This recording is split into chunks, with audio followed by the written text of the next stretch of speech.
বিবেকানন্দ। আজকে আমরা যে বিষয়টি বলবো এটি তো আপনারা ইতিমধ্যে জেনে নিয়েছেন, ভারতে বিবেকানন্দ। দেখুন, আমরা প্রতিদিন নানা রকম বিষয় নিয়ে তো অনুষ্ঠান করে চলেছি, আপনারাও আমাদের সঙ্গে রয়েছেন। তার মধ্যে এই বিষয়টিও নিয়েও আমরা বেশ দীর্ঘ কয়েক মাস ধরে চর্চা করছি। তা হলো ভারতে বিবেকানন্দ। ভারতে বিবেকানন্দ আসলে স্বামীজি তো অনেক বক্তৃতা করেছেন এবং অনেক বিষয়ে বক্তৃতা করেছেন। স্বামীজির বক্তৃতার ক্ষেত্র এটি অত্যন্ত সমৃদ্ধ। এত বক্তৃতা রয়েছে স্বামীজির, যেই বিষয়গুলো ছাড়াও স্বামীজির বর্তমান অবস্থা এবং মনস্তত্ত্ব নিয়ে স্বামীজির অনেক বক্তৃতা রয়েছে। আমরা এই বইটি কেন বেছে নিলাম না, এই বইটির ভেতরে আসলে স্বামী বিবেকানন্দের যে বক্তৃতাগুলো, সেই বক্তৃতাগুলোর মূল যেটি তিনি ভারতবর্ষের জন্য দিয়েছেন, সেই বক্তৃতাগুলো আমরা খুঁজে পাই এই বইটির ভেতরে। এবং সেই কারণের জন্যই আমরা একটু আলাদাভাবে বক্তৃতাগুলোকে বার করেছে ভারতে বিবেকানন্দ, এইটি আমরা এখন চিন্তন করবার চেষ্টা করছি। তার মানে আমরা এটা স্পষ্টতই বুঝতে পারলাম যে স্বামীজি অন্যত্র যে সমস্ত বক্তৃতা করেছেন তার থেকে ভারতে বিবেকানন্দ একটু আলাদা। কেন আলাদা না, ভারতবর্ষের জন্য তিনি কথা বলেছেন। দেখুন, অন্যত্র যখন কথা বলেছেন তখন তাকে ওই বিষয়গুলো নিয়ে বলতে হয়েছে। বিদেশে যে বক্তৃতাগুলো করেছেন, দেখুন যেখানে বিদেশে তিনি বক্তৃতা করছেন সেখানে যদি ভারতবর্ষের কথা বলেছেন, এমন যে নয় বলেননি, বলেছেন, কিন্তু ভারতবর্ষের এক্সক্লুসিভ যদি কথা বলতে হয় সেটা ওই প্ল্যাটফর্মে তো ঠিক হবে না। ওখানে তিনি কি বলেছেন, ভারতবর্ষের যেগুলো যেগুলো ভালো জিনিস সেগুলো তিনি ওখানে বলেছেন। আবার ভারতবর্ষের যখন মানুষের কাছে বলছেন তখন ভারতবর্ষের যেগুলো পরিবর্তন করবার দরকার সেগুলো এখানে বলছেন। এটি ছিল স্বামীজির ভেতরে। তিনি এমন করতেন না যে বিদেশে গিয়ে ভারতবর্ষের দুর্নাম করছেন, না, কখনো তা করবেন না স্বামীজি। বরং সেখানে অত্যন্ত গর্বিত, অত্যন্ত উজ্জ্বল দিকগুলোকে তুলে ধরেছেন। এটা ঠিকই। পাশাপাশি তার মানে তো এই নয় যে ভারতবর্ষের সমস্ত কিছুকেই স্বামীজি অত্যন্ত গৌরবান্বিত বলে দেখছেন, তার ভিতরে কোনো পরিবর্তনের দরকার নেই, তা তো নয়। কিন্তু সেই পরিবর্তনগুলো আমাদের দেশে হবে, বিদেশে নয়। বিদেশিরা আমাদের দেশে আমাদেরকে আঙুল দেখিয়ে এটা বলবে, এটা আমরা আকাঙ্ক্ষা করতে পারি না বা এটা কাঙ্ক্ষিত নয়। ফলে স্বামী বিবেকানন্দ এটি চেয়েছিলেন যে ভারতবর্ষের উন্নয়ন হওয়ার জন্য ভারতবর্ষে তিনি কতগুলো কথা বলবেন এবং সেগুলোই তিনি বলেছেন। দেখুন, স্বামীজির যে জীবন খুবই সংক্ষিপ্ত জীবন, এবং তার ফলে স্বামীজির যে সময়, সেই সময় কিন্তু খুব বেশি নয়, হাতে তার মাত্র অল্প সময়। আপনারা সকলেই জানেন, স্বামীজির যদি আমরা কর্মজীবনটা দেখি, যেটাকে আমরা খুব প্র্যাকটিক্যালি যদি এরকম সময় থেকে ধরি, যেটা হচ্ছে 1893। তো 1893 থেকে আমরা যদি ধরে নিই স্বামীজির কর্মজীবন শুরু হলো, সেই অর্থে বেশ বড় করে একটা প্রথাগত ভাবে, তাহলে এইখান থেকে আপনি কতটুকু সময় পাচ্ছেন? ধরুন 7 থেকে এখানে 93 থেকে 7 বছর পাচ্ছেন, ওদিকটা 7 বছর হয়ে গেল, আর এদিকে আপনি পাচ্ছেন মাত্র আর 2টি বছর। ফলে এই যে অল্প সময়, 7-2 9 বছর সময়, তো এর ভেতরে স্বামীজি যা দেওয়ার তা তো দিয়ে যাচ্ছেন।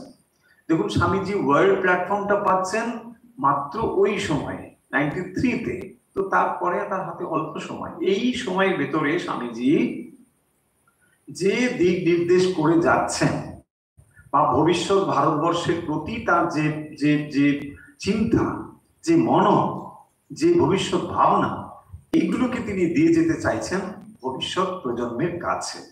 এবং সেই জন্যই স্বামীজির বিশেষ করে এই বক্তৃতাগুলো আমরা এত জোরের সঙ্গে করতে চাইছি বা আপনাদের তার সঙ্গে পরিচিত করে দিতে চাইছি। তাহলে ওই সময়ের স্বামী বিবেকানন্দের চিন্তার সঙ্গে আপনারা পরিচিত হতে পারবেন। আবার স্বামী বিবেকানন্দ ভবিষ্যৎ ভারতবর্ষ নিয়ে তার যে মৌলিক ভাবনাগুলো, সেগুলোর সঙ্গে পরিচিত হতে পারবেন।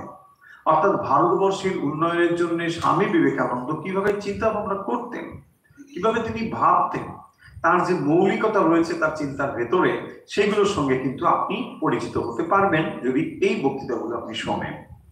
আমরা যে বক্তৃতা পড়ছিলাম সেটি বিষয় আপনাদের একটু ধরিয়ে দিই। বিষয় হচ্ছিল ইংল্যান্ডে ভারতীয় আধ্যাত্মিক চিন্তার প্রভাব। স্বামীজি এই বক্তৃতাটি দিয়েছিলেন কোথায় না, এটি হচ্ছিল স্টার থিয়েটারে, এবং সেখানেই স্বামীজির যে এই বিষয়টি আলোচনা, সেখানে তিনি সিস্টারকে পরিচিত করিয়ে দিয়েছিলেন সবার সামনে, এবং সিস্টার নিবেদিতা তিনি বক্তৃতা করেছিলেন, এবং তারপরে স্বামীজি এই বিষয়ে আলোচনা করেন। ইংল্যান্ডে ভারতীয় আধ্যাত্মিক চিন্তার কতখানি প্রভাব, এই বিষয়টি ছিল স্বামীজির সেদিন চর্চা বা আলোচনার বিষয়। সেই বিষয়ে বলতে গিয়ে স্বামীজি যেটি সর্বত্রই বলেন সেই কথা এখানে উল্লেখ করেছেন। তিনি যেমন বলেছিলেন যে কথাটি, তা হলো যে প্রাচ্য এবং পাশ্চাত্য, বিশেষ করে ভারতবর্ষ এবং ইউরোপ, আমেরিকা ইত্যাদি, এদের সঙ্গে যে জিনিসটি দরকার সেটি হচ্ছে আমাদের বহিঃপ্রকৃতির যে উন্নয়ন ঘটেছে ভারতবর্ষের বাইরে, সেটাকে আমরা যেন নিয়ে আসি। আবার ভারতবর্ষের মধ্যে যে আধ্যাত্মিক সম্পদের স্ফুরণ ঘটেছে সেটিকে যেন আমরা বাইরে নিয়ে যাই। দেখবেন এই যে আদান প্রদানের কথা, স্বামীজি কিন্তু এটি খুব জোর দিয়ে বলেছেন, এবং প্রায় প্রত্যেকটি বক্তৃতার ভেতরে দেখবেন আমরা এই ভাবটি পেয়ে যাব যে যেখানে স্বামীজি এটি বিশ্বাস করতেন যে একটি আদান প্রদানের বিষয়। আমরা কেবলমাত্র পাশ্চাত্য থেকে নেব এটাও যেমন নয়, আবার পাশ্চাত্য কিছু পাবে না তাও হতে পারে না। ভারতবর্ষে তো দেওয়ার রয়েছে, এবং সেটা ভারতবর্ষ কি দেবে? ভারতবর্ষ যা দিতে পারে তা যুগ যুগ ধরে লালিত করে এসেছে ভারতবর্ষ, এবং এটাই ভারতবর্ষের পৃথিবীর বুকে তার পরিচয়। সারা পৃথিবীর বুকে ভারতবর্ষের একটি আলাদা পরিচিতি রয়েছে, সেই পরিচিতি হলো আধ্যাত্মিকতার ভারতবর্ষ।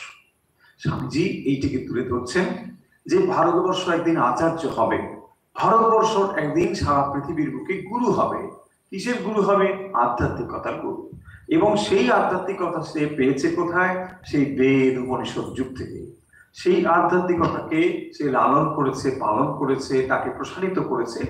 এইটি করতে করতে এত উন্নত হয়েছে ভারতবর্ষ এই আধ্যাত্মিকতার দিক থেকে, যে তারা কখনোই প্রাকৃতিক উন্নয়নের দিকে, অর্থাৎ জাগতিক যে উন্নয়ন যাকে আমরা বলি, মানে বহির অঙ্গের উন্নয়ন, এটি নিয়ে খুব বেশি তারা চিন্তিত কোনোখানেই ছিলেন না।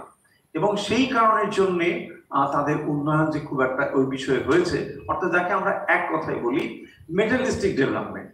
দেখুন, জড়জগতের যে উন্নয়ন ভারতবর্ষে হয়নি তা নয়, অনেক হয়েছে, কিন্তু এইটির দিকে তাদের দৃষ্টিভঙ্গি খুব একটা যে বেশি ছিল এটা আমাদের মনে হয় না। কেন হয় না? না, এক একজন মানুষের মানসিকতাই একরকম। ভারতবর্ষ এভাবেই বড় হয়েছে, তাই ভারতবর্ষের মৌলিক চিন্তাগুলো হলো অন্তর্জগতের কিভাবে উন্নয়ন সম্ভব। চিরকাল তারা এটাই ভেবে এসেছে। ভারতবর্ষের মাটিতে, ভারতবর্ষের মানুষের ভেতরে, ভারতবর্ষের যে যে আধ্যাত্মিক পরিমণ্ডল, এর ভেতরে দেখবেন এটা চিরকাল চলে এসেছে যে উচ্চ চিন্তা থাকবে, কিন্তু এখানে অত বেশি মেটেরিয়ালিস্টিক ডেভেলপমেন্টের কথা তারা ভাবছে না। যেমন তেমন করে মোটামুটি জীবনযাত্রা যদি হয়ে যায়, তারপরে তারা উচ্চ উচ্চ জিনিস নিয়ে চিন্তা করেছেন, ঘন্টার পর ঘন্টা ভেবেছেন যে আধ্যাত্মিকতা কি, তার মৌলিক অবদানগুলো কি, এই সমস্ত নিয়ে তারা ঘন্টার পর ঘন্টা চিন্তা করেছেন। এমন ভাবে ভেবেছেন যে হয়তো তাতে জাগতিক উন্নয়ন বা এই সমস্ত বিষয়গুলো অনেকটা অবহেলিত হয়েছে। এইখানে স্বামীজি এসে দাঁড়িয়ে বলছেন যে না, আধ্যাত্মিকতা যেমন তোমাকে উন্নত করবে, অন্তর্জগতের বিকাশ যেমন ঘটাবে, পাশাপাশি তোমাদের কিন্তু জড়জগতের উন্নয়ন এটাও কিন্তু জানতে হবে। অর্থাৎ ধর্মের যে দুটো দিক আমরা প্রায়ই শুনতে পাই, তা হলো একটা প্রগতি বা উন্নয়নের দিক, আরেকটা হলো ত্যাগের দিক। দেখুন, তাহলে একটা নির্দিষ্ট পয়েন্টে না পৌঁছলে আমরা কখনো ত্যাগী হয়ে উঠতে পারি না। তাহলে ত্যাগ করবার জন্য টু সাম এক্সটেন্ট আমাদের নিশ্চয়ই জিনিসগুলোকে ভোগ করতে হবে বা জানতে হবে। সেই অভিজ্ঞতার নিরিখে তারপরেই আপনি দেখবেন যে না, এগুলো নিয়ে আমার কাঙ্ক্ষিত বস্তু লাভ হচ্ছে না, আমি যা পাই বা পেতে চাই তা এর দ্বারা হচ্ছে না। তখন আপনি কি করছেন? সেগুলোকে ছেড়ে অন্য একটি দিকে তখনই যাবেন। ঠিক একই রকম ভাবেই অভ্যুদয় এবং নিঃশ্রেয়স এই দুটো শব্দ বলা হয়। অভ্যুদয় হলো জাগতিক উন্নয়ন, অর্থাৎ বস্তুগুলোকে লাভ করে আপনি ধনসম্পদের অধিকারী হলেন। যত দূর আপনি করতে পারেন সেগুলো আপনি করুন। দেখুন ভারতবর্ষের যে যে আধ্যাত্মিক বিকাশের ক্রম বিকাশের যে ইতিহাস, সেখানেও আমরা দেখতে পাবো যে আর্য ঋষিরা তারাও চেষ্টা করেছে। এমন নয় যে তারা অভ্যুদয় মানতেন না, তারা করেছেন যাগ যজ্ঞ ক্রিয়াকর্ম ইত্যাদি তারা যতটা জাগতিক উন্নয়ন সম্ভব হয় ততটা করেছেন। কিন্তু এখন পাশ্চাত্যের ধারণা অন্যরকম। তারা তারা অন্তর্জগৎটা যেন অবহেলিত হচ্ছে। তারা একমাত্র জড়জগতের উন্নয়নটাকেই সামগ্রিক উন্নয়ন বলে চিন্তা ভাবনা করেছেন, এবং তার ফলে সত্যি সত্যি সেখানে অনেক বেশি বিজ্ঞান, অনেক বেশি প্রযুক্তি তার ডেভেলপমেন্ট ঘটেছে। এখানেই স্বামীজি এসে বলছেন যে খুবই ভালো কথা, দুটো দিকের দুটো রকম প্রগতি ঘটেছে। এখন যেটা করা দরকার সেটা হলো দুটোকে আমরা একসঙ্গে মেলবন্ধন ঘটাতে পারি। তাহলে ভারতবর্ষের যে আধ্যাত্মিক সম্পদ রয়েছে সেই সম্পদকে সে বাইরে নিয়ে যাবে, আবার বাইরে যে সম্পদ রয়েছে অর্থাৎ যে প্রযুক্তি বিজ্ঞান ইত্যাদি এইগুলোকে সে নিজের কাছে নিয়ে আসবে।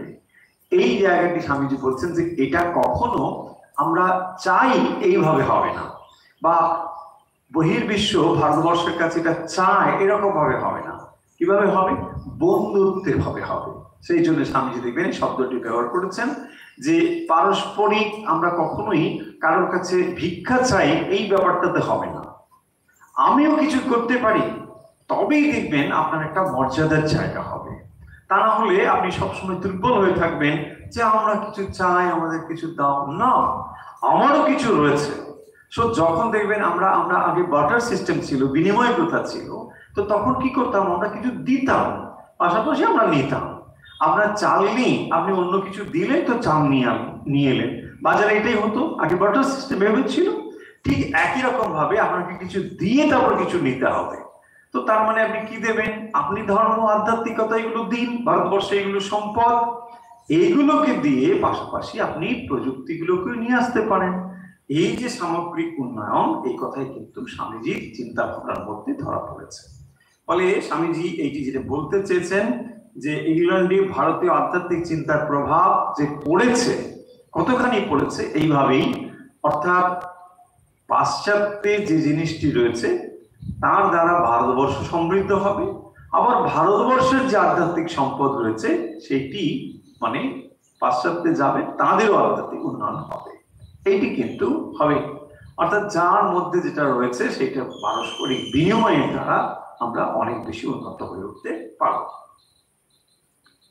এবারে আমরা আজকে এই বক্তৃতার শেষের অংশটি দেখব কি রয়েছে এখানে। সর্বোপরি সমগ্র মানব জাতির কল্যাণের জন্য কাজ করিতে থাকো। স্বামীজির যে যে চিন্তার প্রসারতা, স্বামীজির যে চিন্তার ব্যাপ্তি, যে স্ট্যান্ড পয়েন্ট থেকে স্বামীজি কথাগুলো বলছেন, এগুলো কিন্তু একটা বিবেচ্য বিষয়। আমরা আজকে রিলিজিয়ন বলতে যেভাবে বুঝি, সেটি খ্রিস্টানিটি হোক, সেটি হিন্দুইজম হোক, সেটি ইসলাম হোক, যাই হোক, আমরা খানিকটা সংকীর্ণ করে ভাবি। স্বামীজির দৃষ্টিভঙ্গি একবারও দেখবেন কখনো এরকম সংকীর্ণতা কোনোভাবেই আসছে না। তিনি বলছেন সর্বোপরি সমগ্র মানব জাতির কল্যাণের জন্য কাজ করিতে থাকো। সমগ্র মানব জাতি, বসুধৈব কুটুম্বকম, সমগ্র বসুধা তোমার আত্মীয়, সারা বিশ্ব তোমার আত্মীয়। তোমরা যে নিজদেহকে ক্ষুদ্র গণ্ডির মধ্যে আবদ্ধ রাখিয়া খাঁটি হিন্দু বলিয়া পরিচয় দিতে গর্ব অনুভব করিয়া থাকো, উহা ছাড়িয়া দাও। তার মানে তুমি যে হিন্দু বলে ভাবো, আবার কেউ অন্য কিছু ভাবতে পারে মানে এভাবেই তারা বড় হয়েছে এই চিন্তা। তো তুমি একটা গণ্ডির ভেতরে থেকে ধর্মের একটা বেড়াজাল তৈরি করে নিজেকে গর্বিত হিন্দু বলে ভাবো, যে এটাও নয়। মৃত্যু সকলের জন্য প্রতীক্ষা করিতেছে। তুমি হিন্দু বলে কি মৃত্যু তোমার কাছে দেরি করে আসবে? বলছে না না না, আমি হিন্দু। দেখুন স্বামী কোন স্ট্যান্ড পয়েন্ট থেকে বলছেন। ধর্ম টর্ম ঠিক আছে, আরে মৌলিক যে সমস্যা এগুলোকে সমাধান করো এবং কাজ করো। তুমি হিন্দু বসে আছো, আমি হিন্দু ব্যাস গর্ব অনুভব করি, করো ঠিক, কোনো ক্ষতি নেই।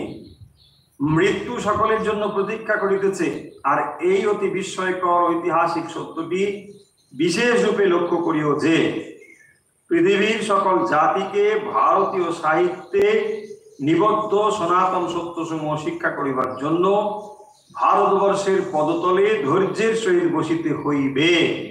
আমি আবার লাইনটি পড়ি, অত্যন্ত ঐতিহাসিক উক্তি যে স্বামীজি বলছেন, পৃথিবীর সকল জাতিকে ভারতীয় সাহিত্যে নিবদ্ধ সনাতন সত্যসমূহ শিক্ষা করিবার জন্য ভারতের পদতলে ধৈর্যের সহিত বসিতে হইবে। তাহলে ভারতবর্ষের আধ্যাত্মিকতা, ভারতবর্ষের সাহিত্য, ভারতবর্ষের মূল্যবোধ তা ভারতবর্ষের নিজস্ব সম্পদ, এবং এই কারণের জন্যই ভারতবর্ষ এখনো জীবিত রয়েছে এবং ভারতবর্ষ কোনোদিন মারা যাবে না, কারণ এই আধ্যাত্মিক সম্পদ ভারতবর্ষের মধ্যে রয়েছে। যেখানে উচ্চারিত হয় অতিথি দেব ভব, মাতৃদেব ভব, পিতৃদেব ভব। ফাদার্স ডে করতে হয় না, আজ দেখুন ফাদার্স ডে করতে হচ্ছে, মাদার্স ডে করতে হচ্ছে, বাট আমরা ভারতবর্ষের এই কৃষ্টি এত উচ্চ যেখানে মাতৃদেব ভব, পিতৃদেব ভব, সেগুলো আমরা ভুলে গেছি গিয়ে এখন আমরা পাশ্চাত্যের জন্য এখন মাদার্স ডে, ফাদার্স ডে এসব করতে থাকি। কি করি তাতে? কিছুই করি না, কতগুলো স্টিকার নিয়ে ফরওয়ার্ড করে দিলাম এখানে, আমি আমার মাকে এই করি, তুমুক করি, এই বিজ্ঞাপন। কিন্তু দেখুন এই ভারতবর্ষে একসময় উচ্চারিত হয়েছে তো, মাতৃদেব ভব, পিতৃদেব ভব। সেই কথাই স্বামীজি বলছেন, এই আধ্যাত্মিক সম্পদগুলোকে আমরা ভুলে গিয়ে কেবল চাকচিক্য, পাশ্চাত্যের চাকচিক্য নিশ্চয়ই, কিন্তু কোন জায়গাটা নিতে হবে সেটা আমাদের ভালো করে বুঝতে হবে। এই জায়গাটা না বুঝে আমরা মানে অনুসরণ না করে অনুকরণ করা শুরু করে দিই, এবং তাতে আমাদের ক্ষতিটা হয়। এটাই বলছেন, ভারতের বিনাশ নাই, চীনের বিনাশ নাই, জাপানেরও বিনাশ নাই, অতএব আমাদিগকে সর্বদা মনে রাখিতে হইবে আধ্যাত্মিকতায় আমাদের জাতীয় জীবনের মেরুদণ্ড, এবং ওই উদ্দেশ্য সাধনের জন্য আমাদের এমন একজন পথপ্রদর্শক চাই যিনি আমাদিগকে সেই পথ দেখাইয়া দেবেন। ওই পথের বিষয়ে এইমাত্র তোমাদিগকে বলিতেছিলাম। তাহলে স্বামীজি বলছেন যে ভারতবর্ষের এই আধ্যাত্মিকতা, এইটি হচ্ছে আমাদের জাতীয় জীবনের মেরুদণ্ড, এবং এই উদ্দেশ্য সাধনের জন্য আমাদের একজন পথপ্রদর্শক চাই। এটাই হচ্ছে আমাদের আসল বিষয়। ভারতবর্ষ তার ধর্ম আধ্যাত্মিকতা নিয়ে সারা পৃথিবীর ওপর রাজ করবে, এবং সেই দিন খুব দূরে নয়, আসছে সেই দিন। আস্তে আস্তে সেই লক্ষ্যের দিকে ভারতবর্ষ এগিয়ে চলেছে। যদি তোমাদের মধ্যে এমন কেউ থাকে যে ইহা বিশ্বাস করে না, যদি আমাদের মধ্যে এমন কোন হিন্দু বালক থাকে যে বিশ্বাস করিতে প্রস্তুত নয় যে তাহার ধর্ম শুদ্ধ আধ্যাত্মিকতা, আমি তাকে হিন্দু বলিব না।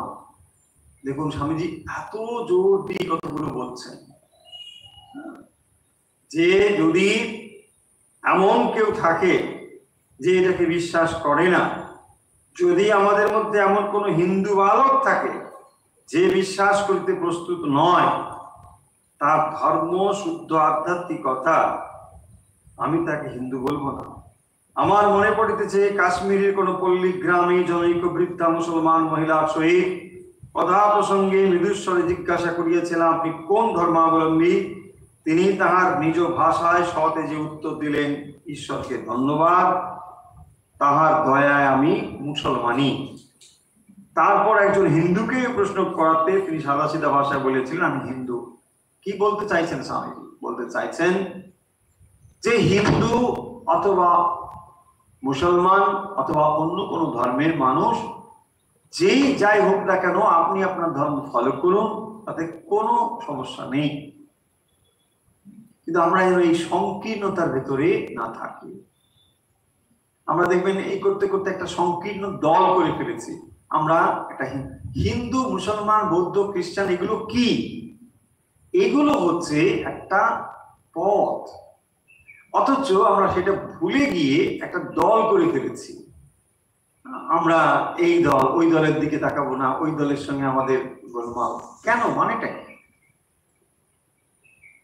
হিন্দু, বৌদ্ধ, খ্রিস্টান, ইসলাম এগুলো যে আমরা বলি, এগুলো হচ্ছে একটি ধর্ম পথ। পথ আর লক্ষ্যর মধ্যে তফাৎ আছে বই কি? এটা একটা পথ। কেন সেই পথটা? না আমার সংস্কার অনুযায়ী এইটি আমার ভালো লাগে, তাই আপনার এটা সহজ পথ, আপনি এটা দিয়ে যাবেন, ঠিকই আছে, কোনো ভুল নেই। তাহলে আমার কোনো অধিকার নেই কাউকে বলবার যে আপনি ইসলাম করে ভুল করেছেন, না। আবার ঠিক উল্টো দিক থেকে যিনি বৌদ্ধ ধর্ম গ্রহণ করে এগোচ্ছেন, তা আমার কোনো অধিকার নেই কথা বলবার যে তিনি কোনো ভুল করছেন বা কিছু। কেন বলতে যাব? অর্থাৎ যিনি হিন্দু ধর্মে বা যিনি বৌদ্ধ খ্রিস্টান যে কোনো ধর্মের মানুষ, তিনি তার মত এবং পথকে বিশ্বাস করে অগ্রসর হয়ে চলেছেন, এতে কোনো সন্দেহ নেই, কোনো অসুবিধেও নেই। কিন্তু আমরা কি করছি? ছোট্ট গণ্ডির ভেতর থেকে আমরা আমারটাকে বেশ মহান বলে ভাবছি। হ্যাঁ, এটা কিরকম? ওই কোর ব্যাঙের মতো, যেটা স্বামীজি ওই গল্প বলে 11 সেপ্টেম্বরে এটা বললেন, যে একটা কোর ব্যাঙ সে নিজেকে ভাবছে মহান বলে। সেটাই স্বামীজি বলছেন যে তুমি নিজেকে এরকম ভেবো না, একটা ছোট্ট গণ্ডির ভিতরে আবদ্ধ করে নিজেকে ভেবো না। ধর্ম এরকম একটা গণ্ডিবদ্ধ কিছু ব্যাপার নয়। ধর্ম হচ্ছে সেই জিনিস, স্বামীজি বারবার সে কথা বলেছেন, যা মানুষের ভেতরে যে পশু প্রবৃত্তি তাকে মনুষ্যত্বে, আবার মনুষ্যত্বকে দেবত্বে উন্নত করে, তাকেই বলে ধর্ম। তাই ধর্ম যদি আমাকে সংকীর্ণ করে, তাকে আমি ধর্ম বলতে পারি না। দেখুন, দুঃখের বিষয় এটাই এখন হয়ে চলেছে। আমি কে? না আমি অমুক, ফলে আমি তোমার দিকে কিন্তু একটু অন্যভাবেই তাকাবো। কেন? না তুমি অন্য ধর্মের মানুষ। দেখুন, এই দৃষ্টিভঙ্গির কোনো তাৎপর্য হয় না, কোনো মানে হয় না। যদি রিয়েলি আমরা স্পিরিচুয়াল শিকার হই, তার মানে ধর্ম যদি তার যথার্থ উদ্দেশ্যে ধাবিত হয়, তাহলে হিন্দু, বৌদ্ধ, খ্রিস্টান, মুসলমান এর মধ্যে কোনো কিছু থাকার কথা নয়, ইনফ্যাক্ট নেইও। যারা সত্য সত্য মানে সেই চরম সত্যকে লাভ করেছেন, তাদের মধ্যে কোনো বিরোধ নেই। আর যারা সেই চরম সত্যে পৌঁছতে পারেনি, অনেক অনেক দূরে, তাদের মধ্যেই দেখবেন এই জিনিসটি রয়েছে। হ্যাঁ, এটা এই দল, ওই দল, এটা এই ধর্ম, ওটাই ধর্ম, কিছুই নয়। স্বামীজি সেই জন্য যে কথাটি একটু আগে বলেছেন সেটি হলো এই, সর্বোপরি সমগ্র মানব জাতির কল্যাণের জন্য কাজ করিতে থাকো। This is the main line. এটা হচ্ছে প্রধান পয়েন্ট, যে তুমি ওই হিন্দু, বৌদ্ধ, খ্রিস্টান এইসব নিয়ে এত বেশি বাক বিতন্ডার মধ্যে চেও না। হোল হিউম্যানিটির জন্য কাজ করো, সমগ্র মানব জাতির কল্যাণের জন্য কাজ করিতে থাকো। কেন? মৃত্যু সকলের জন্য প্রতীক্ষা করিতেছে। তুই মরে যাবে। হিন্দু বলে দেরি হবে, মুসলমান বলে পরে হবে, কি বৌদ্ধ হলে কিছু কেন ব্যাপার আছে? তুমি তো মারা যাবে। অতএব তুমি সমগ্র মানব জাতির কল্যাণের জন্য কাজ করিতে থাকো, আমি যে বলছি। এই নেক্সট পয়েন্ট, এটা গেল তাহলে এই একটা পয়েন্ট। নেক্সট পয়েন্ট স্বামীজি বলছেন, যেটি খুবই গুরুত্বপূর্ণ পয়েন্ট, এবং স্বামীজি এই পয়েন্টটি খুব পছন্দ করেন, বিভিন্ন জায়গায় তিনি এটাকে রিপিটও করেছেন। আর স্বামীজির মানে ভালো লাগার যে উপনিষদ, তার মধ্যে তিনি কঠোপনিষদকে অত্যন্ত পছন্দ করতেন। এবং কঠোপনিষদকে স্বামীজি পছন্দ করতেন এই জন্য যে কঠোপনিষদে শ্রদ্ধা বা বিশ্বাস এর একটি সুন্দর জায়গা রয়েছে। একেবারে প্রথমের দিকে যে স্টোরি লাইন যাচ্ছে দেখবেন, সেখানেই কঠোপনিষদের সেখানে নচিকেতা রয়েছে। বালক নচিকেতা পিতা মানে ওই যাগযজ্ঞ করছিলেন। তো যখন যাগযজ্ঞ করে তিনি কি করছেন, কতগুলো গাভী মানে ওই দান হিসেবে দিচ্ছেন। এবং তখন দেখবেন ওই বালক নচিকেতার মনে প্রশ্ন উঠল যে আচ্ছা, এই গাভীগুলো যেগুলো জগদত্রিণা নিরেন্দ্রিয়া, তো এইগুলোকে বাবা মানে কাকে দেবে? হ্যাঁ, তাহলে যে জিনিসগুলোর কোনো ইউজ নেই ওইগুলো দিয়ে দিচ্ছে।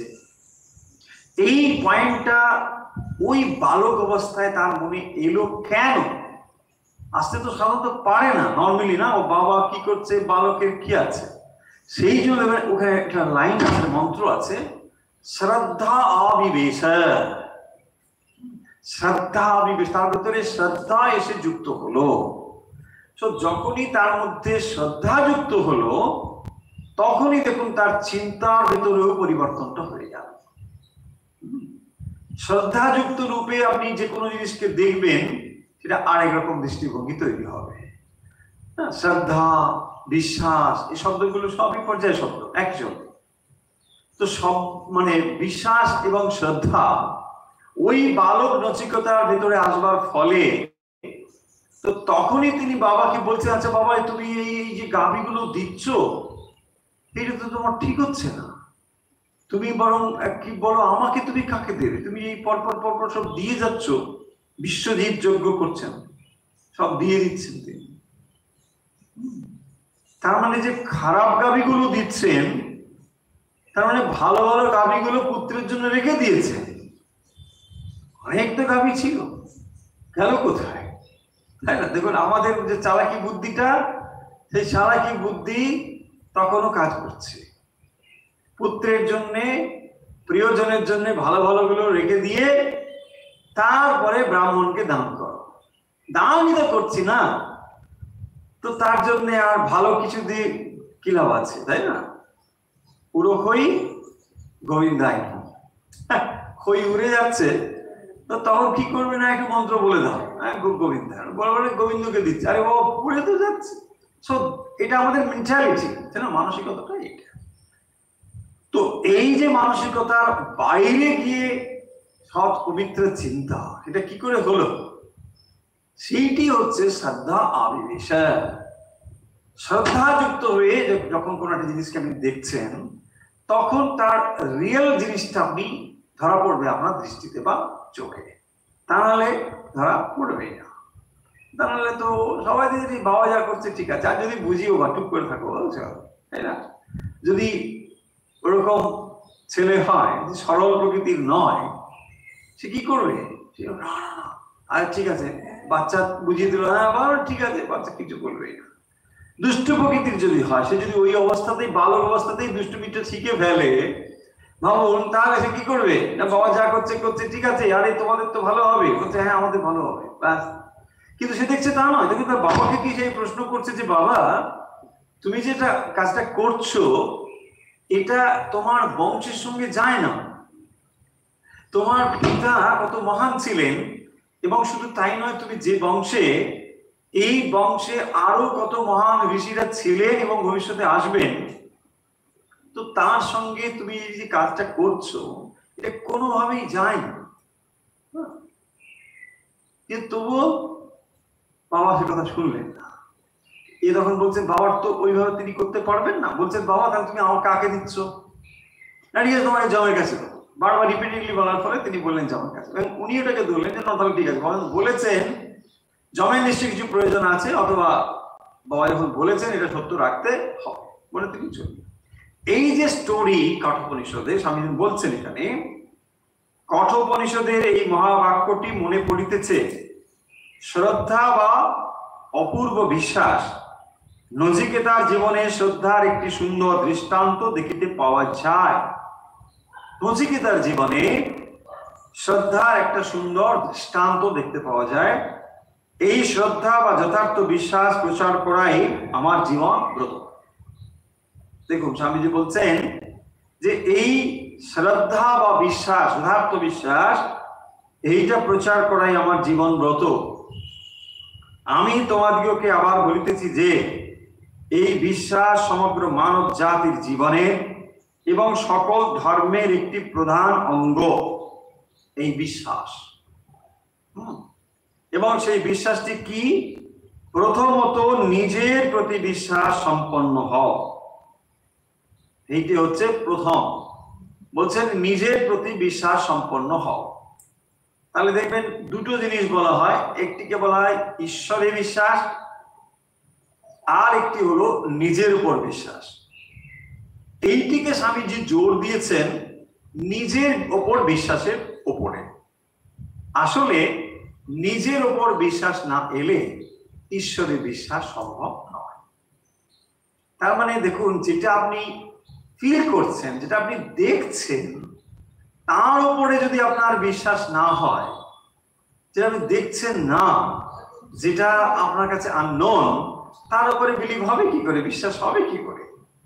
সেই জন্যে প্রথমে স্বামীজি ধরলেন যেটা নোন, তার উপরে ভিত্তি করে আননোনের কাছে যেতে হবে। So what is known to you? Known হচ্ছে আমি। ইয়েস, তাহলে বিশ্বাসটা ওখানে নিয়ে আসো, নিজের উপর বিশ্বাস সম্পন্ন হও। জানিও একজন ক্ষুদ্র বুদ্বুদ মাত্র বিবেচিত হইতে পারে এবং অপরে পর্বত তুল্য বৃহৎ তরঙ্গ হইতে পারে, কিন্তু উভয়েরই পশ্চাতে অনন্ত সমুদ্র রহিয়াছে। সিমিলিটা একবার লক্ষ্য করুন, যেখানে স্বামীজি বলছেন যে তুমি একটা পর্বত তুল্য কিছু হতে পারো, আর অন্য একটা কেউ একটা বুদ্বুদ হতে পারে, কিন্তু যাই হোক না কেন উভয়েরই পশ্চাতে অনন্ত সমুদ্র রয়েছে।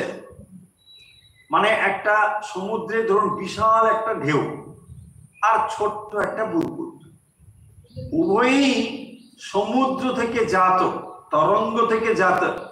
তাহলে উভয়ই যখন তরঙ্গ থেকে জাত, আবার তরঙ্গেই এসে মিলে যাবে, তাহলে তাদের এক্সিস্টেন্সের মধ্যে যদি উচ্চ নিচ কোনো ভেদ থাকে, এই ভেদটুকু সামান্য, এবং এই ভেদ কতটুকু? তাৎক্ষণিক ভেদ।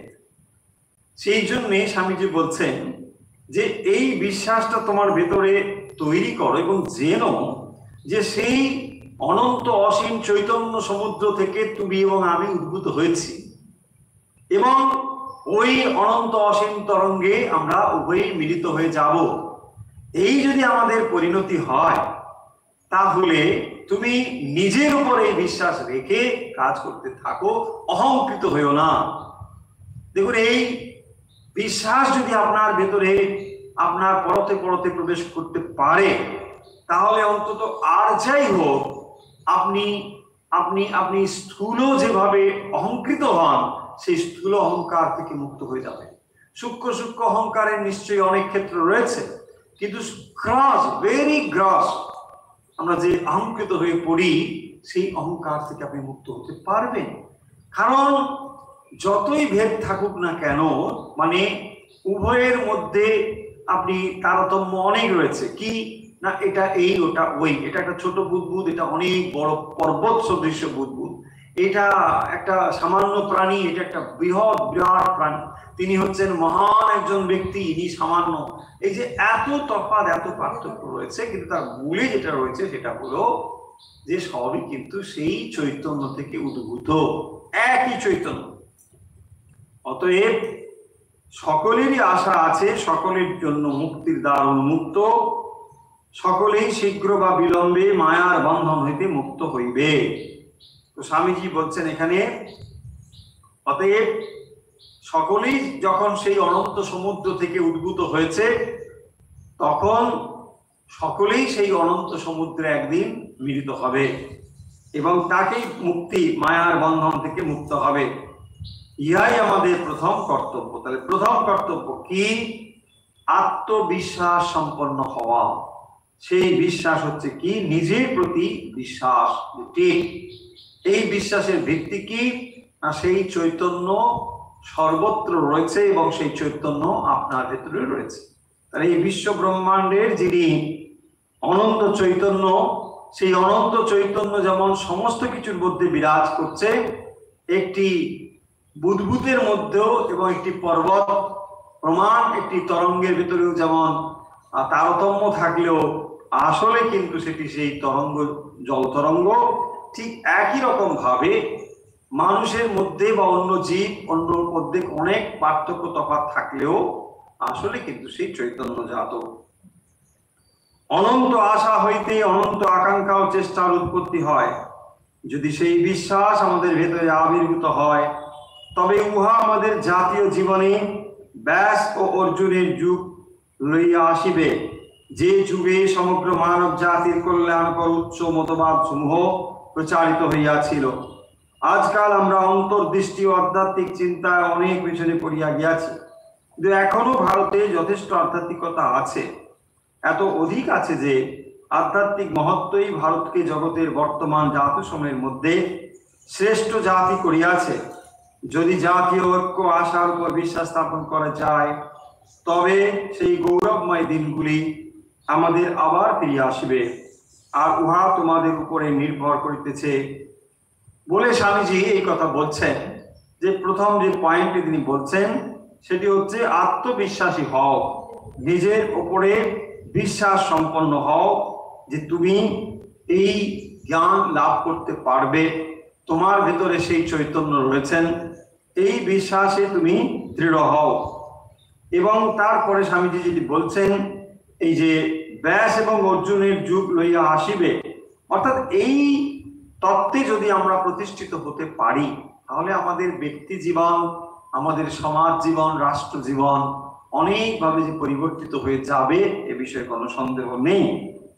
যুগে সমগ্র মানব জাতির কল্যাণকর উচ্চ মতবাদ সমূহ প্রচারিত হইয়াছিল। কোন যুগ? না, যে যুগে এই সমস্ত উচ্চ মানব জাতির কল্যাণকর উচ্চ মতবাদ সমস্ত প্রচারিত হয়েছিল, সেই যুগ আবার ফিরে আসবে। আধ্যাত্মিক মহত্বই ভারতকে জগতের বর্তমান জাতি সময়ের মধ্যে শ্রেষ্ঠ জাতি করিয়াছে। দেখুন স্বামীর কথাগুলো লক্ষ্য করুন। আধ্যাত্মিকতাই হচ্ছে ভারতবর্ষের মধ্যে, যা সারা পৃথিবীর মধ্যে ভারতবর্ষকে বিশিষ্ট করেছে, পৃথক করেছে। আধ্যাত্মিকতা, আধ্যাত্মিক মহত্বই।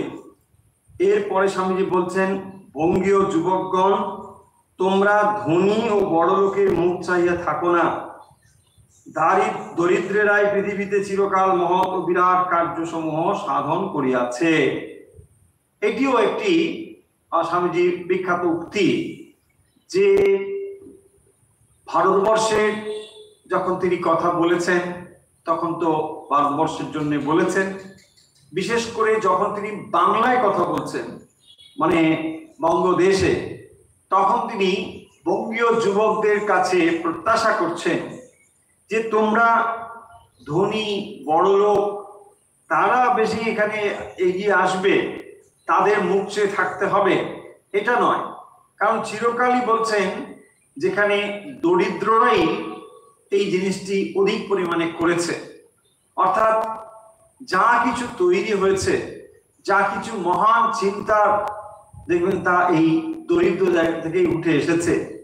ফলে অত্যন্ত ধনী যারা, বড়লোক যারা, তাদের থেকে যে এরকম মৌলিক চিন্তা উঠে আসবে, বা মূল যে পয়েন্ট ছিল যে অন্যের জন্য কাজ করা, তুমি সবার জন্য কাজ করা, যে কথাটি স্বামীজি বারবার বলছেন, যে তুমি সমগ্র জগতের জন্য কাজ করো, তোমাকে কাজ করতে হবে মানুষের জন্য, কাজ করতে হবে দেশের উন্নয়নের জন্য, তুমি এগিয়ে আসো।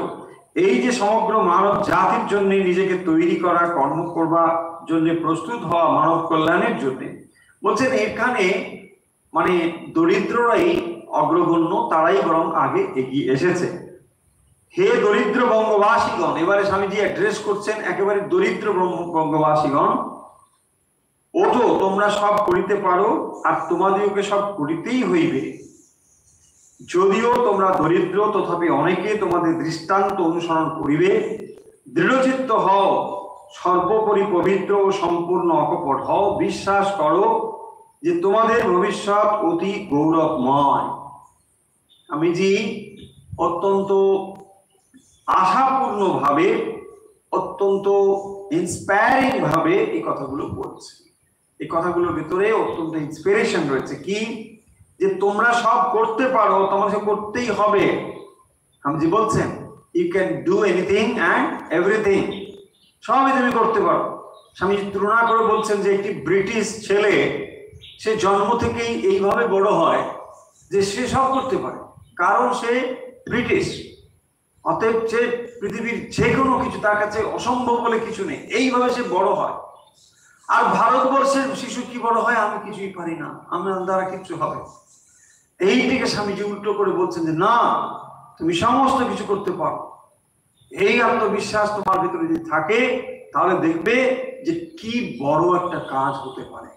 স্বামীজি মানে একেবারে যেন মানে জ্বালাময়, আমরা কথা বলি না, ঠিক এরকম বক্তৃতা হচ্ছে যেন একেবারে জ্বালাময়, মানে জাগিয়ে দিচ্ছেন, যাতে করে সেই সময়কার যারা যুবক বৃন্দ ছিল তাদের শিরায় শিরায় এই কথাগুলো যেন উদ্দীপিত হয়, সবার ভেতরে যেন এই কথাগুলো প্রবেশ করে। স্বামীজি এই কথাগুলোকে ঢুকিয়ে দিচ্ছেন। আর বলছেন যে তোমাদের এই যে দারিদ্র, যদিও তোমরা দরিদ্র, তথাপি অনেকে তোমাদের দৃষ্টান্ত অনুসরণ করবে। অর্থাৎ তোমরা যদি এটা করতে পারো তাহলে এই দারিদ্র টাইদ্র সব চলে যাবে। লোকে বরং বলবে যে দেখো এত প্রতিবন্ধকতা সত্ত্বেও তিনি কিভাবে করেছেন। আর জীবনের সাফল্য এখানে দেখবেন, সেখানেই শক্তি স্ফুরণ অধিক হবে যেখানে অধিক পরিমাণে বাধা এসেছে। আর যেখানে বাধা নেই সেখানে কোনো শক্তি স্ফুরণ ঘটেনি, ইজি গোয়িং লাইফ হয়ে যায়। সেই জন্য জীবনের বাধা যদি আপনি অতিক্রম করতে শেখেন, বা বাধাকে যদি আপনি নেগেটিভকে পজিটিভে কনভার্ট করতে শেখেন, তাহলে আপনি জীবনে সংগ্রামে, যে কোনো সংগ্রামে জয়ী হবেন, এ বিষয়ে কোনো সন্দেহ নেই। অপরে আপনাকে ভাববে যে হ্যাঁ আপনাকে গর্তে ফেলে দেওয়া হলো, কিন্তু ওই গর্তে ফেলেই আপনি ওখান থেকে এমন একটি মহান জিনিস করে ফেলতে পারেন যে ওখান থেকেই আপনি একটা পজিটিভ কিছু করে ফেললেন। ধীরে ধীরে এই জিনিসটি হয়ে যাওয়া অসম্ভব কিছু নয়।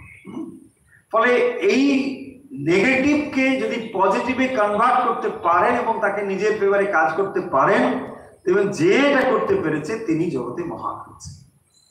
তাই বাধাকে কখনো মানে কাজের সাফল্যের নিরিখে মানে আমরা পিছিয়ে পড়লাম এটা ভাববেন না। যতই বাধা আসবে ততই আপনার ভেতর থেকে শক্তি স্ফুরণ করবে। তাই স্বামীজি বলছেন যে এটা তোমার মাইনাস পয়েন্ট, দারিদ্র, কিন্তু এই দারিদ্রই যখন তুমি সাফল্য এনে দিতে পারবে তখন সবাই বলবে দেখো এই কিভাবে করেছে, আসবে। দৃঢ়চিত্ত হও, এইখানে পয়েন্টগুলো লক্ষ্য করবা যে কি করে এটা করতে পারবো। দৃঢ়চিত্ত হও, দৃঢ়চিত্ত হতে গেলে কি করতে হবে? সংকল্পে দৃঢ় হতে হবে যে ন আমি এটা করবই করব, যেভাবেই হোক, যত বাধাই আসুক, আমি যতই পিছিয়ে যাই না কেন একদিন আমি সফল হবই। এই দৃঢ়তা তোমার ভিতরে থাকতে হবে। সেটা আজ না হতে পারে, 2 বছর দেরি হতে পারে, 10 বছর দেরি হতে পারে, কিন্তু একদিন না একদিন আমরা সফল হবই। দৃঢ়চিত্ত।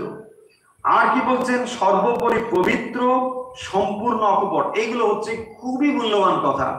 তার মানে সর্বোপরি পবিত্র, পবিত্রতা যদি তোমার ভেতরে থাকে এবং সম্পূর্ণ অকপট যদি তুমি হও, তাহলে বাধা যতই আসুক সেটা বিলম্বিত হতে পারে, সাফল্য বিলম্বিত হতে পারে, কিন্তু অসম্ভব বা অসম্পূর্ণ থাকবে না।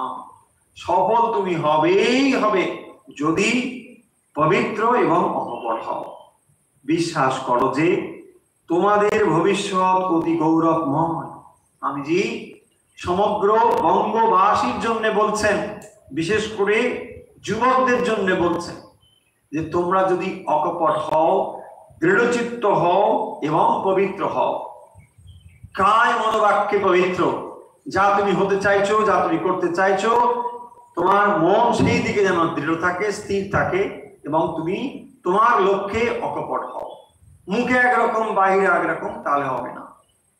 যেটা অনেক সময় আমরা মানে ব্যক্ত জীবনে আমরা দেখতে পাই। মানুষ যখন দেখবেন কোনো একটা করতে পারছে না, তখন একটা কিছুকে নকল করে সেটা করতে থাকে। ন, স্বামীজি বলছেন এটা না, একদম পূর্ণভাবে অকপট হতে হবে। স্বামীজি কি বলছেন? চালাকির দ্বারা মহৎ কর্ম হবে না। কোন রকম চালাকির দ্বারা এটা হবে পারবে না, সফল হতে তুমি পারবে না। সেই জন্য বলছেন কোন মহৎ কর্ম চালাকির দ্বারা হবে না।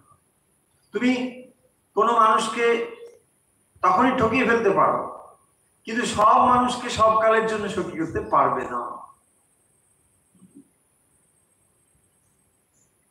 তোমরা ইহা বিশ্বাস করো বা না করো, বিষয়টি বিশেষভাবে লক্ষ্য করিও। মনে করিও না আজ বা কালিও হইয়া যাইবে। আমি যেমন আমার দেহ আমার আত্মার অস্তিত্বে বিশ্বাসী, সেইরূপ দৃঢ়ভাবে উহাও বিশ্বাস করিয়া থাকি। সেই জন্যে হে বঙ্গীয় যুবকগণ, তোমাদের প্রতি আমার হৃদয় আকৃষ্ট। তোমাদের টাকা কড়ি নাই, তোমাদেরই উপর ইহা নির্ভর করিতেছে, যেহেতু তোমরা দরিদ্র সেই জন্যই তোমরা কাজ করিবে, যেহেতু তোমাদের কিছুই নাই সেহেতু তোমরা অকপট হইবে, অকপট বলিয়াই তোমরা সর্বত্যাগের জন্য প্রস্তুত হইবে। দেখুন স্টেপ বাই স্টেপ কিভাবে স্বামীজি বলছেন, দেখুন যে তোমাদের প্রতি আমার হৃদয় আকৃষ্ট, তোমাদের টাকা কড়ি নেই, তোমাদেরই উপর তা নির্ভর করিতেছে, যেহেতু তোমরা দরিদ্র সেই জন্যই তোমরা কাজ করিবে। যে যদি তোমাদের দারিদ্র যদি থাকে তাহলে তোমাদের বেশি কাজ করতে হবে, দারিদ্র অবস্থাকে তো দূর করতে হবে। আবার দেখুন কি বলছেন, যেহেতু তোমাদের কিছু নেই সেহেতু তোমরা অকপট হইবে। তোমাদের কিছু নেই, হারানোর কিছু নেই, তো ভয় কিসের? অকপট মানুষ কখন হয়? দেখবেন যখন অধিক সম্পদ তার ভেতরে আসে তখন দেখবেন মানুষ কি হবে, কপটতা করতে থাকে। যাচ্ছে পশ্চিম দিকে, বলছে না না পূর্ব দিকে, কেন যদি আবার জেনে যায় ওখানে গেলে পরে আবার কি সমস্যা হবে। আপনি তখন সত্য বলতে পারেন, চিন্তা করেন যদি আপনার কিছুই হারাবার না থাকে তাহলে আর কি সমস্যা আছে?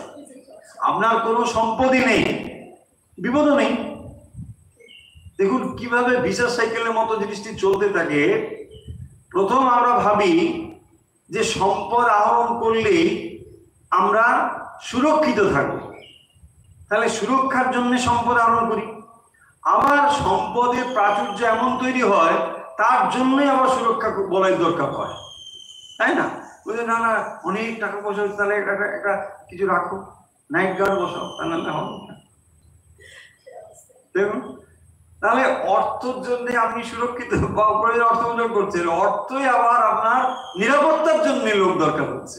তার মানে অর্থ আপনাকে মানে নিরাপদে রাখছে না, আপনার অস্তিত্ব নিয়ে আপনার সমস্যা তৈরি, বিপদ নিয়ে কিন্তু তৈরি। তাহলে যে অর্থ আপনি আহরণ করলেন যে না আমার সিকিউরিটি, ওই অর্থই আপনার তাকে আবার সিকিউরিটি দেওয়ার জন্য আপনার লোক দরকার। ভাবুন কি অবস্থা হচ্ছে। এইটি স্বামীজি বলছেন, যদি তোমার এই সম্পদ না থাকে, তাই না, তাহলে আর কি আছে? কি আছে? গানে আছে না, কিছু চোরের নেই বাটপারের ভয়। তো এক্স্যাক্টলি দেখুন, যদি আপনি মানে কিছুই নেই তো তার আর কিসের ভয় আছে? কিছুই বলতে আমার ওই কিছুই নেই, কি দিয়ে যাবে বলো? তাহলে অকপট তখনই সে হবে না। অর্থাৎ দেখুন মানুষের কাছে যখন সম্পদ ইত্যাদি অধিক পরিমাণে এসে যায় তখন স্বাভাবিকভাবেই কপটতাও এসে হাজির হয়। এইটাই বলছেন, যেহেতু তোমরা কিছুই নেই সেহেতু তোমরা অকপট হবে, আবার অকপট বলিয়াই তোমরা সর্বত্যাগের জন্য প্রস্তুত হবে। দেখুন স্টেপ বাই স্টেপ, তুমি যদি অকপট হও তাহলে কি হবে? ধীরে ধীরে তুমি ত্যাগের জন্য প্রস্তুত হবে। এই কথাই আমি তোমাদেরকে এইমাত্র বলিতেছিলাম, আবার তোমাদের নিকট উল্লেখ করিতেছি, ইহাই তোমাদের জীবনব্রত, ইহাই আমার জীবনব্রত। তোমরা যে দার্শনিক মতই অবলম্বন করো না কেন তাতে কিছু এসে যায় না। আমি শুধু এখানে প্রমাণ করিতে চাই, সমগ্র ভারতে মানব জাতির পূর্ণতায় অনন্ত বিশ্বাসরূপ প্রেম সূত্র ওতপ্রোতভাবে বর্তমান, আর আমি স্বয়ং উহা বিশ্বাস করিয়া থাকি। এই বিশ্বাস সমগ্র ভারতে বিস্তৃত হোক। এবং স্বামীজি এইভাবে কনক্লুড করছেন।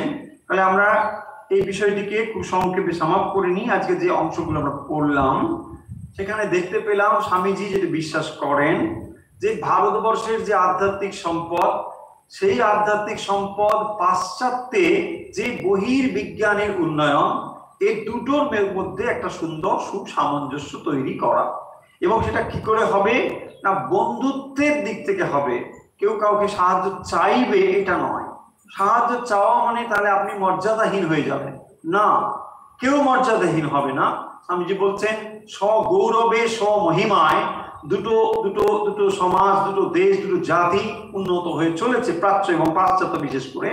ফলে যখন এই জিনিসটি তারা উন্নত হয়ে চলেছে, পারস্পরিক বিনিময় হবে এবং সেটা বন্ধুর মতো বিনিময় হবে, সমমর্যাদার হবে। এটা হলো প্রথম পয়েন্ট। সেকেন্ড পয়েন্ট, স্বামীজি বলছেন যে তোমরা এই হিন্দু, বৌদ্ধ, খ্রিস্টান, ইসলাম এই যে ধর্মগুলো নিয়ে তোমরা ছোট ছোট সংকীর্ণ সংকীর্ণ ভাব রয়েছে, এখান থেকে বেরিয়ে আসো। একটা মহৎ, একটা বড় একটা আইডিয়া তোমাদের ভিতরে আসুক, তোমরা কাজ করতে লেগে যাও। কি করবে বলছেন, সমগ্র মানব জাতির কল্যাণের জন্য তোমরা কাজ করতে থাকো, ক্ষুদ্র গণ্ডির মধ্যে নয়। ক্ষুদ্র গণ্ডিগুলো কি? হিন্দুইজম, ইসলাম, বুদ্ধিজম, জৈনিজম এটসেট্রা। তো এই যে জিনিসগুলো, এইগুলো থেকে তুমি বেরিয়ে আসো, তুমি মানব, সমগ্র হিউম্যানিটির জন্য তোমার কাজ করতে হবে। আর স্বামীজি যে ইন্সপিরেশন যদি বলছেন যে দেখো, ডেথ তো তোমার চুলের মুঠিটা ধরে রেখেছে, মৃত্যু তোমার চুলের মুঠি ধরে রেখেছে, যে কোনো মুহূর্তে টান দিয়ে দেবে, শেষ জীবন। তাহলে এত থিওরি, এত কিছু ভেবে কি করবে? সংকীর্ণ গণ্ডির মধ্যে থেকে ভাবছো আমি মহান হিন্দু, বসে থাকো, কি লাভ হলো? কি কিছু লাভ হলো? নিজেকে তুমি একটা বিরাট ধার্মিক বলে নিজের গণ্ডির ভেতরে সীমাবদ্ধ একটা জায়গা তৈরি করেছো। সর্বত্রই সব জায়গায় চলছে, হিন্দু বলো, মুসলমান বলো, খ্রিস্টান, বৌদ্ধ, সবাই এই কাণ্ড করে চলেছে। এবং সেই জন্য স্বামীজি বলছেন সব কূপমণ্ডুকের মতন আমরা অবস্থায় চলেছি। আমরা ভাবছি যে আমরা কি মহান। কিসে মহান? দুটো বই পড়েছো, দুটো শ্লোক ঝাড়তে পারো, এর বেশি আর কি ক্ষমতা আছে? ধর্ম তো এই হয়ে দাঁড়িয়েছে তোমার কাছে। স্বামীজি বলছেন যদি তুমি সত্যি ধর্মকে উপলব্ধি করে থাকো, তাহলে তোমার হৃদয় প্রসারিত হবে, তোমার লাইফ এমনই হবে, সমগ্র মানব জাতির জন্য কল্যাণ প্রার্থনা করবে। ডু দ্যাট, এটাই স্বামীজি বলছেন। দেখুন স্বামীজি কিভাবে ইন্সপায়ার করছেন যে কেবলমাত্র তুমি একটা সংকীর্ণ গণ্ডির মধ্যে থেকে হিন্দু, বৌদ্ধ, খ্রিস্টান এটাও করো না। হয়ে গেল। নেক্সট যে পয়েন্টটি স্বামীজি বলছেন সেটি হচ্ছে ফেথ, বিশ্বাস। কঠোপনিষদের তিনি নচিকেতার গল্প উল্লেখ করেছেন, কঠোপনিষদের কথা দিয়ে শ্রদ্ধার কথা বলেছেন। এবং এই শ্রদ্ধা হচ্ছে কি না, আত্মবিশ্বাস, নিজের উপরে শ্রদ্ধা। ফার্স্ট তোমাকে নিজের উপরে বিশ্বাস নিয়ে আসতে হবে যে আমি সব করতে পারি। কেন স্বামীজি কথাগুলো বলছেন? বলছেন এই জন্য, দেখুন প্রথমত আমাদের আত্মবিশ্বাসটা নষ্ট হয়ে যায় এখানেই যে আমি দরিদ্র। বিশেষ করে স্বামীজি কথা বলছেন কলকাতাতে, ফলে সেখানে যারা বাংলার মানুষজন রয়েছেন, বাংলার অর্থনীতি সবকিছু দিক থেকে ভারতবর্ষের এখন যে অবস্থা, তখন আরো খারাপ ছিল। তো গরিব সবাই বলছেন এখানে মানুষ কি করবে, আমি অপরের জন্য কি করব, আমার টাকা নেই, পয়সা নেই। স্বামীজি বলছেন না, আগে আত্মবিশ্বাসটা তৈরি করো, তুমি সব করতে পারো, তারপরে দেখবে সব হবে। স্বামী বলেছেন অন্যত্র দেখবেন যে মানুষই টাকা করে, কবে টাকায় মানুষ করিয়াছে। মানুষই টাকা করে, কবে টাকায় মানুষ করেছে। তার মানে তুমি যদি পবিত্র হও, তুমি যদি দৃঢ়চিত্ত হও, তুমি যদি তোমার লক্ষ্যে স্থির থাকো, lots of money will come to you. Money is not the matter. Swamiji বারবার এটা বলেছেন, অর্থ আসবে, অকপট হও, দৃঢ়চিত্ত হও, পবিত্র হও। কায় মনোবাক্যে পবিত্র যদি হও, দৃঢ়চিত্ত যদি হও, প্রচুর অর্থ তোমার কাছে আসবে। তুমি যে উদ্দেশ্য যদি তোমার ঠিকঠাক থাকে, অর্থ কোনো বাধা হতে পারে না। বারবার এটা প্রমাণিত হয়েছে। তো সেই জন্য স্বামীজি বলছেন এই আত্মবিশ্বাসের কথা, সেই জন্য বলছেন যে কারণ এত নেগেটিভিটি আমাদের মধ্যে ভরে আছে, এগুলোকে না সরালে, আত্মবিশ্বাসে প্রতিষ্ঠিত না হলে আমরা কোনো কাজ করতে পারছি না, এটা বলেছেন। এবং তারপরে স্বামীজি কনক্লুড করছেন এইভাবে যে তোমাদের সকলের যে হৃদয়, তোমাদের প্রতি আমার হৃদয় আকৃষ্ট, তোমাদের টাকা নেই ইত্যাদি, এইটা বলে আলটিমেটলি বলছেন যে এটাই তোমাদের যেটা মাইনাস মাইনাস বলছো, এটাই আসলে তোমাদের প্লাস। এবং এইটা করে তোমরা সামগ্রিক ত্যাগের জন্য প্রস্তুত হও। এবং দেখবে যে সমগ্র বিশ্বের মধ্যে, আমি যে শব্দটি ব্যবহার করেছেন এখানে, যে মানব জাতির পূর্ণতায় অনন্ত বিশ্বাস রূপ প্রেম সূত্র, অর্থাৎ সমগ্র মানব জাতির মধ্যে যে পূর্ণতার অনন্ত বিশ্বাস রূপ প্রেম সূত্র, অর্থাৎ সেই প্রেম সূত্র মানে সেই অসীম অনন্ত চৈতন্য সর্বজীবে প্রকাশিত হয়ে রয়েছেন। একটা বুদবুদ এবং একটা পর্বত সমান তরঙ্গের মধ্যে যেমন কোনো তফাৎ নেই, ঠিক সেরকম ভাবে একটি মানুষের ভেতরে এই সমগ্র বিশ্ব ব্রহ্মাণ্ডের সঙ্গে তিনিও যে এক হয়ে আছেন, এই ফিলিং স্থাপন হবে। এবং এইটাই তো সর্বোচ্চ অনুভব। সেই জন্য স্বামীজি এই কথা এখানে বলছেন। প্রসঙ্গ ছিল ইংল্যান্ডে ভারতীয় আধ্যাত্মিক চিন্তার প্রভাব। এই বক্তৃতা স্বামীজি প্রদান করেছিলেন স্টার থিয়েটারে, যেখানে আর নিবেদিতাকে তিনি ইন্ট্রোডিউস করিয়ে দিয়েছিলেন। সময় ছিল 1898, 11th মার্চ 1898 স্বামীজি স্টার থিয়েটারে এই বক্তৃতাটি দিয়েছিলেন। ভগিনী নিবেদিতাকে তিনি সবার সামনে পরিচিত করিয়ে দিয়েছিলেন। তো তারপরে স্বামীজি এই বক্তৃতা করেছিলেন। দেখুন, আজকের আমরা তাহলে ভারতের বিবেকানন্দের আলোচনা এখানে শেষ করছি। ভারতের বিবেকানন্দ হলো ভারতবর্ষের প্রতি স্বামী বিবেকানন্দের বক্তৃতা, যেখানে ভারতবর্ষের উন্নয়নের জন্য স্বামীজির মৌলিক চিন্তাকে স্বামীজি প্রসারিত করেছেন। তাই আমরা বিশ্বাস করি প্রতিটি ভারতবাসী যিনি ভারতবর্ষকে সত্যি ভালোবাসেন বা ভারতবর্ষের উন্নয়নের জন্য চিন্তা করেন, তাকে এই স্বামী বিবেকানন্দের চিন্তার সঙ্গে পরিচিত হতে হবে। বইটি পাওয়া যায় বাংলায় ভারতে বিবেকানন্দ নামে, ইংরেজিতে পাওয়া যায় lectures from Colombo to Almora, বিখ্যাত বই lectures from Colombo to Almora. যারা যারা আগ্রহী তারা এই বইটি কিন্তু মূল বইটি পড়ে নিতে পারেন। যারা আমাদের সঙ্গে এই মুহূর্তে রয়েছেন, লাইভে শুনছেন, তাদের কাছে অনুরোধ, আপনারাও যেমন এই বইটি পড়ছেন, পাশাপাশি যারা ছোটরা রয়েছে বা অন্যরা যারা রয়েছে তাদের কাছে এই বইটি পড়বার জন্য সুযোগ করে দিন। কারণ এটি একটি অমূল্য সম্পদ, দ্বিতীয় আর এরকম এর সঙ্গে তুলনীয় বই ভারতবর্ষে নেই। স্বামী বিবেকানন্দের ব্যক্তিত্বের সঙ্গে, স্বামী বিবেকানন্দের চিন্তা চেতনার সঙ্গে, কোন ভারতবাসীর চিত্ত চেতনার সঙ্গে আপনি একেবারে 100% মিল খুঁজে পাবেন না। ভারতবর্ষে স্বামী বিবেকানন্দের ব্যাকগ্রাউন্ড সম্পূর্ণ আলাদা ছিল। তার ত্যাগ, তার ঋষিসুলভ প্রজ্ঞা, এগুলোকে মেশালে ভারতবর্ষের যে আত্মিক উন্নয়ন সম্ভব, স্বামীজি সেইটিকে তার যোগের দৃষ্টিতে দেখতে পেয়েছেন।